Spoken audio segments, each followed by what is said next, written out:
Community development is supported by agency to identify and take collective action on issues. This is to create a stronger and more connected communities. So the example of the community development is ang mga youths in different barangays.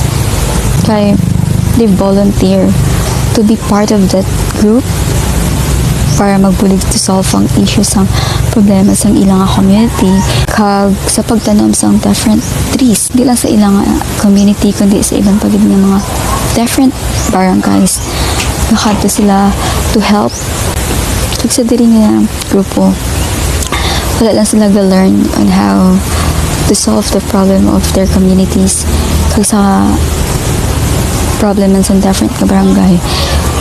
Deserve man sila as a good example sa iba ng mga bata to do the things what they are doing. And according to Kenny in 2007, the community development is a holistic approach grounded in principles of empowerment, human rights, inclusion, social justice, self-determination, and collective action. Outcomes of community development. At community level, community development and empowerment initiatives can achieve long-term outcomes such as stronger and more cohesive communities, evidenced by changes in social capital, civic engagement, social cohesion, and improved health. According to Campbell, Piet, and McCarthy 2007, Effie 2016, Kenny 2007, and Wallerstein 2006. There are potential outcomes at both individual and community level. Children and families directly involved in community development initiatives may benefit from increases in skills, knowledge, empowerment, and self-efficacy, and experience enhanced social inclusion and community connectedness. What is not community development? It's not one-off event, consultation to inform goals or strategies, community advisory groups or committees, or leadership training. All these things could be part of a community development strategy, but by themselves, they are not community development. In short, you are not doing by yourself, but with the help of others. Approaches in community work. The community development approach is a way of working with communities and people to set agendas and organize.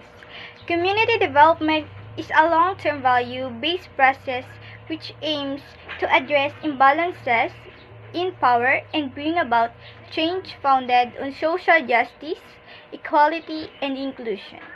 Community development has a set of core values and social principles in covering. First, equality and anti-discrimination. The obligation to refrain from discrimination or eroding equality and obligation to protect and advance the fulfillment and enjoyment of the rights to equality and non-discrimination for all people. Second, social justice and human rights. Social justice is all about working towards a more equal society. Part of this is ensuring that people are treated with dignity and respect by their public power, also the main goal of human rights. However, human rights are just not a values. Collective actions refers to the actions taken together by a group of people whose goal is to enhance their conditions and achieve a common objective. Collective empowerment refers to the capacity of community through the participation process to achieve collectively defined goals. Working and learning together. We define this as informal learning in social development work with individuals and groups in their communities.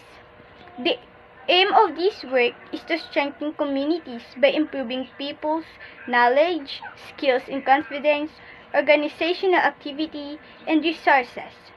The process enables people to organize and work together to identify their own needs and aspirations, take action to exert influence on the decisions which affect their lives, improve the equality and sustainability of their own lives, the communities in which they live, and societies of which they are a part.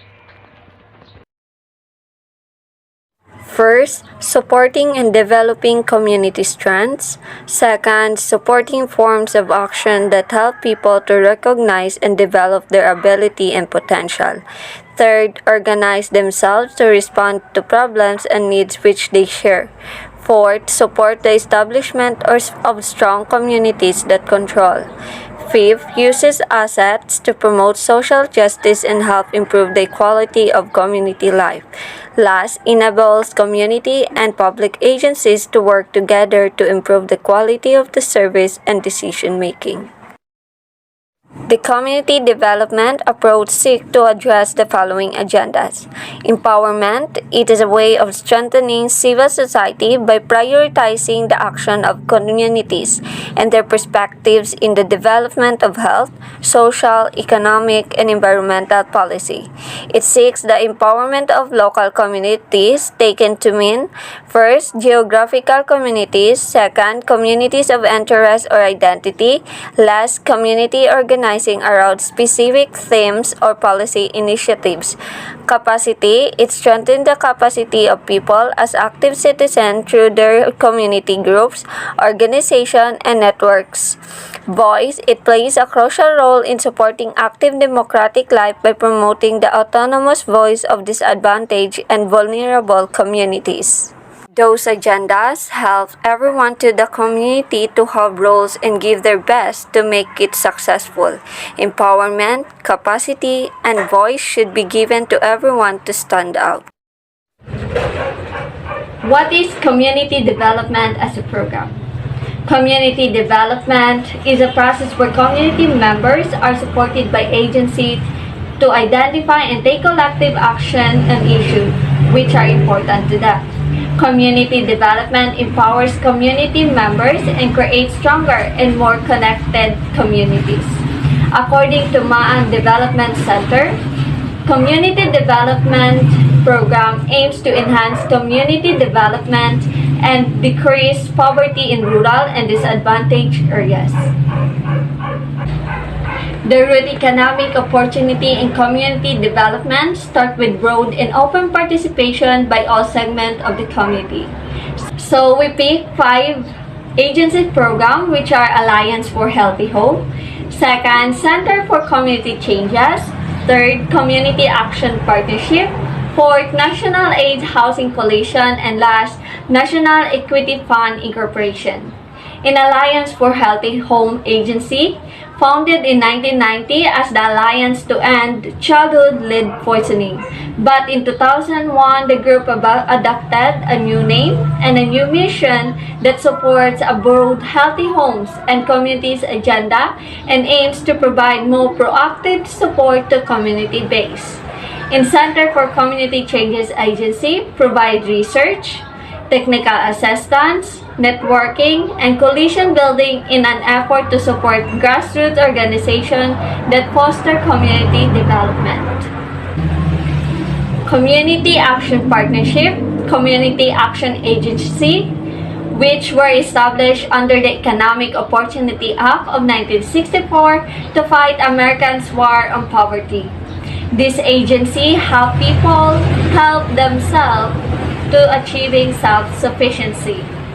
National Aid Housing Coalition act as a housing policy advocate for people with AIDS and HIV. In National Equity Fund Incorporation, goals of the new association include advocating for public policy to support community economic and development at the federal level, providing peer-to-peer support and development for the state associate staff. 5 of the active development project in the Philippines. Settle, as of early 2016, there are 15 active development projects in the Philippines, with funding help from the World Bank. Plans for projects such as health, infrastructure, rural development, and social protection are in place. These are part of the active development project in the Philippines. First, renewable energy development. With assistance from the World Bank, 2 renewable energy development projects in the Philippines are in place. Access to sustainable energy project, which will help bring solar power to communities in the Philippines that are not connected to the main grids. And Philippines Renewable Energy Project, which will increase electricity access for poor families, expand the electricity network, and help the Philippines invest in renewable energy. According to the World Bank Country Director for the Philippines, Ms. Mara K. Warwick, explains that the 2 projects will improve the country's energy sector as well as strengthen economic growth within the country. In addition, the project will help decrease emissions of greenhouse gases. 2. Social Welfare Development and Reform Project.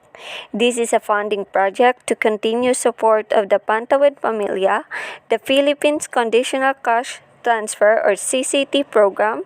It ensures that health and education services are used effectively for poor children. The Social Welfare Secretary in the Philippines, Ms. Dinky Soliman, explains that after only a few years of this development project operating, the program has reduced the total poverty and food poverty among CCT beneficiaries by up to 6.7 percentage points. Number 3, the flood funding in Metro Manila. The Philippine government, with the help of the World Bank and the Asian Infrastructure Investment Bank, is creating a funding project for the Metro Manila area, which is the urban area that surrounds the Philippines capital city, the Manila. Because of typhoon season ranging from June to October, flooding is a major problem within the Metro Manila area. In 2009, Tropical Storm Ondoy or Kitsana caused damage equaling 2.7% of the entire economy. When flooding like this takes place, it is easy for people to fall back into poverty because of the strain it puts on their economic situation. Number 4, the Philippine Rural Development Project. This project is estimated to take around 6 years. The goal is to improve farming and fishery efficiency and to increase rural incomes in North Luzon, South Luzon, Visayas, and Mindanao. This project also aims to increase farmers and fishermen's access to markets. This project will benefit an estimated 2 million farmers and fishermen. Additionally, it has the possibility to enhance the country's growth, resulting in more job opportunities for peoples. Number 5, the Cebu Bus Rapid Transit Project. With income slowly rising, more vehicles are being purchased in Cebu City, a metropolitan area in the Philippines. The increase of vehicles in this already tourist-ridden region is creating safety hazards, including traffic blockage, excessive traffic, accident, and air pollution. The new Cebu Bus Rapid Transit Project or BRT will not only increase the travel safety and mobility of Cebu civilians, but it will also reduce greenhouse gas emission by 192,000 tons by 2025.